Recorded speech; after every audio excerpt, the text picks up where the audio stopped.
Halo teman-teman, Assalamualaikum, selamat pagi, selamat ngopi.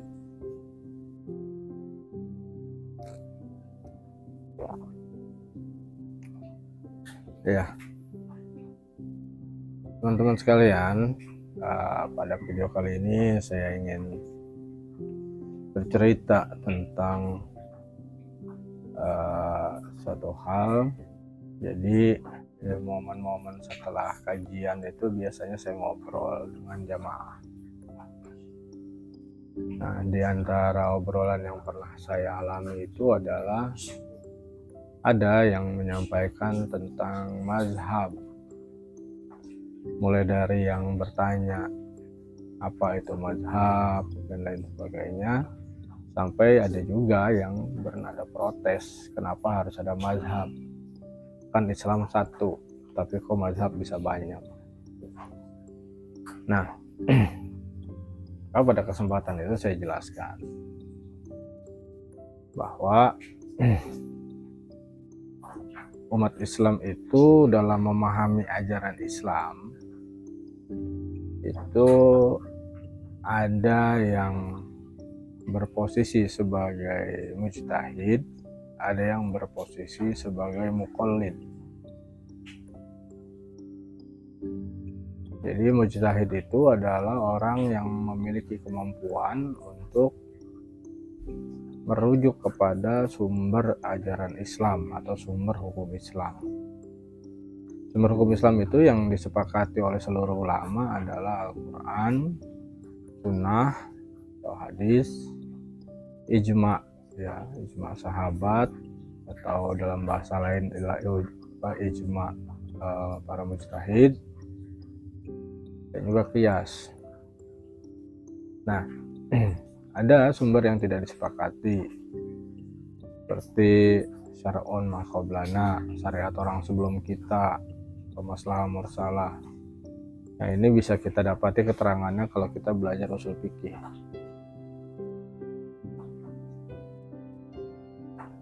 Nah, ketika seseorang itu memiliki kapasitas keilmuan untuk merujuk kepada sumber hukum tadi, maka dia akan bisa untuk langsung merujuk.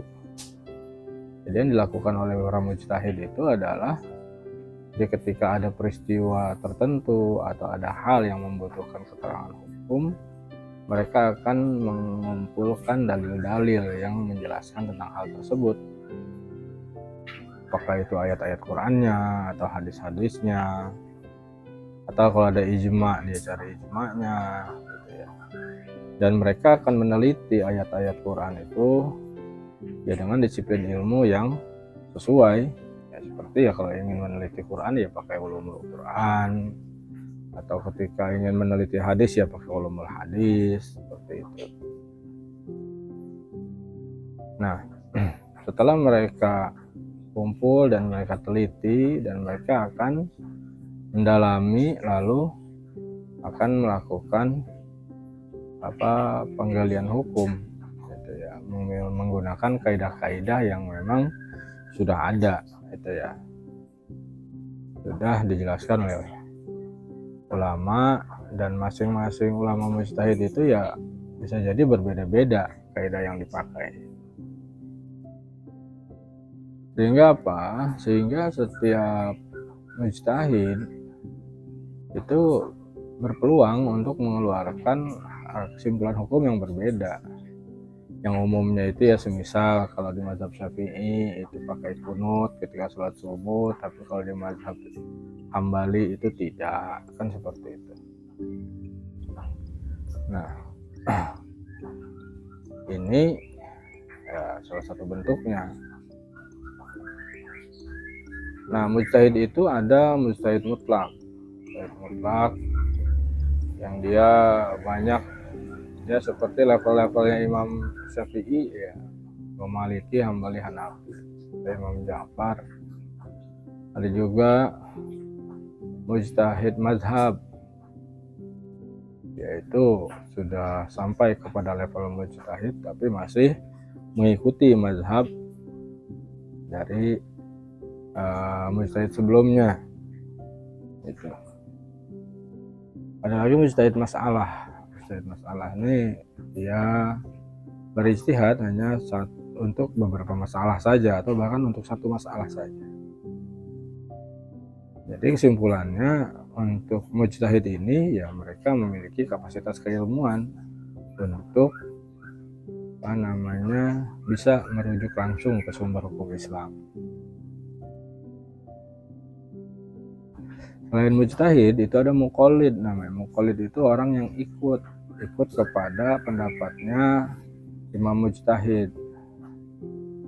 Ya, dia ikut kepada keterangan hukum yang disampaikan hasil dari penelitian seorang ulama mujtahid. Nah, muqallid ini ada dua macam. Ada muqallid muttabi. Muqallid muttabi itu orang yang dia ikut kepada salah satu ulama mujtahid karena dia memahami dalil. Dia memahami dalil-dalil yang digunakan oleh ulama-ulama mujtahid tadi. Dia memiliki juga kapasitas keilmuan untuk melakukan analisis atau analisa kepada kekuatan dalil dari ulama-ulama mujtahid tadi, dan dia ikut ya, memilih salah satu dari pendapat atau keterangan hukum yang ada. Jadi dia tidak melakukan ijtihad, hanya keilmuannya itu dipakai untuk memilih mau ikut yang mana. Tapi dia memahami dalil.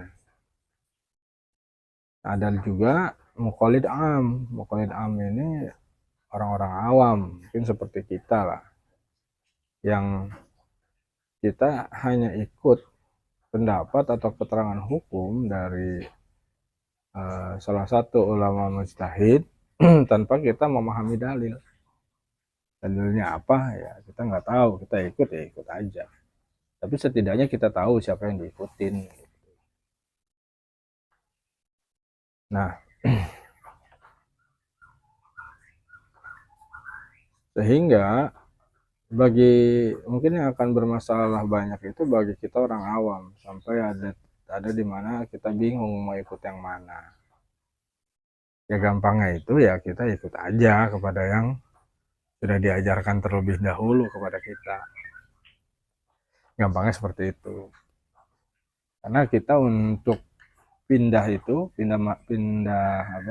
mazhab, intikal mazhab, kita kan butuh pemahaman ya.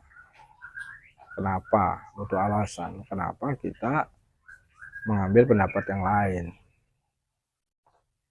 Nah, jawabannya itu cuma satu, karena kita memahami dalil. Tapi faktanya kita nggak memahami dalil, jadi kita nggak bisa berpindah mazhab. Itu. Atau intikal mazhab. Jadi sudah jalani saja. Mungkin yang di tempat dia lahir, tinggal dan besar itu komunitas di sana menggunakan kunut, misal sholat subuh, ya udah ikut aja, pakai aja itu. Atau yang memang dia itu lahir, tinggal dan besar di komunitas yang tidak pakai kunut atau bermazhab Hambali, misal, ya udah ikutin aja.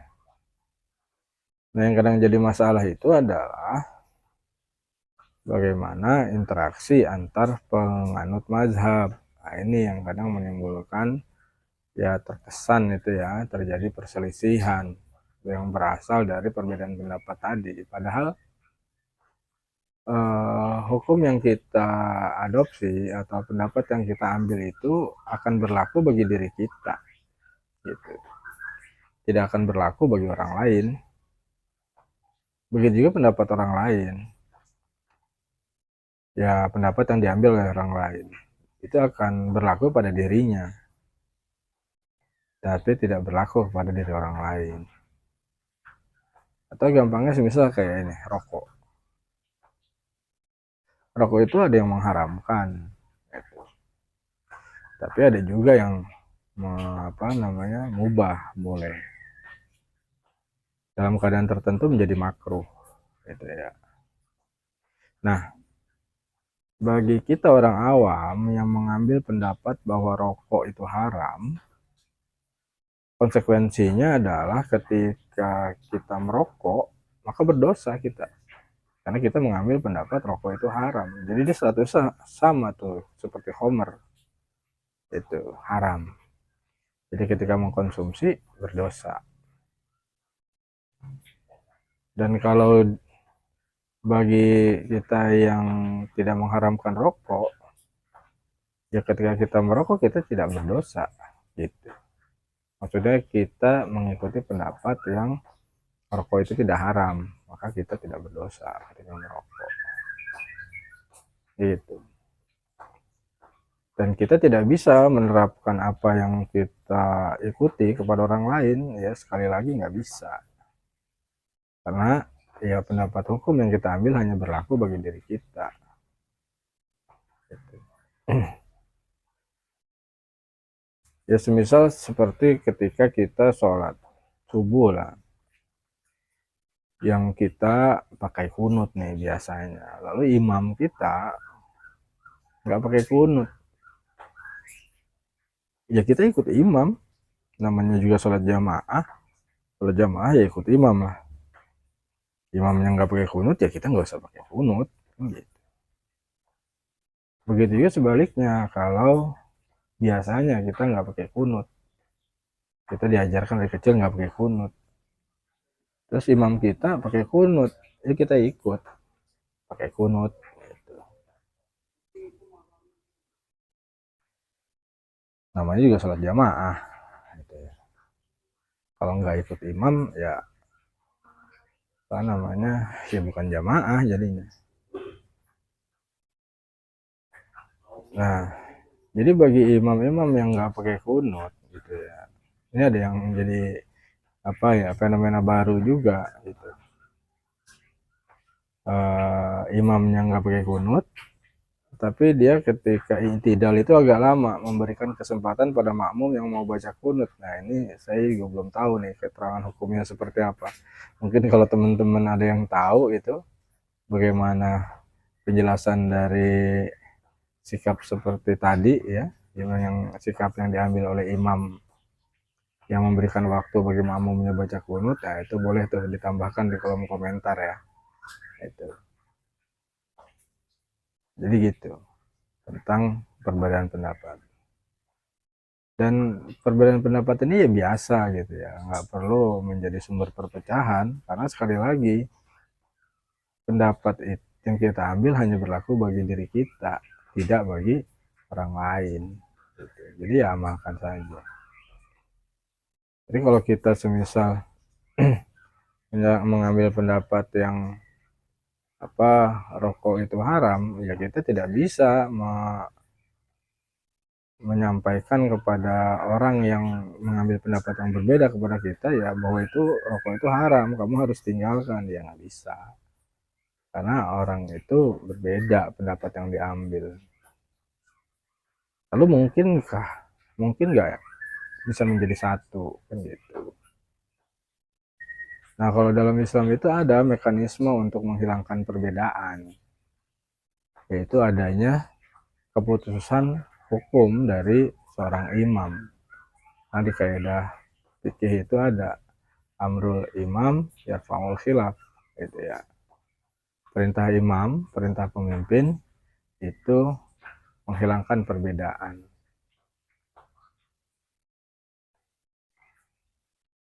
Nah itu.